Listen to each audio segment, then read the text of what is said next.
Živijo, sem Neža in sem bivša dijakinja gimnazije Kranj. Tekom svojega šolanja tam sem naredila 2 raziskovalni nalogi, eno na področju kemije in eno na področju biologije.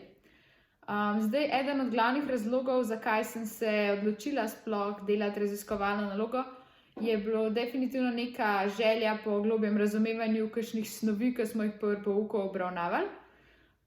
Hkrati sem pa že od nekdaj oboževala eksperimente in zato se mi zdi, da bi bila to res perfektna priložnost, da to dvoje združim skupaj in se lotim neke raziskovalne naloge.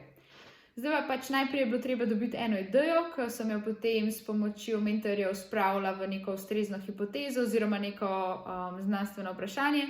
Treba je bilo prebrati veliko ene literature, da dobiš neko teoretično podlago o tem, kaj je izvedljivo oziroma kaj sploh hočeš dokazati.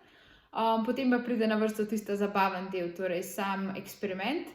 In v bistvu zelo hitro ugotoviš, da ti velikokrat v prvo ne rata tudi v drugo, ampak tudi če ti rata šele v 10., je tisto zadovoljstvo, ko potem svojo raziskovalno nalogo daš toliko večje.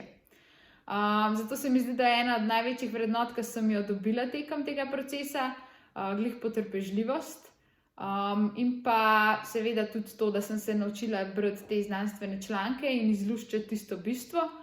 Pa seveda sem ratala tudi veliko bolj samozavestna pri samostojnem delu v laboratoriju in se mi zdi, da mi bo to tudi potem v nadaljevanju pri študiju na fakulteti za kemijo pa kemijsko tehnologijo prišlo zelo prav.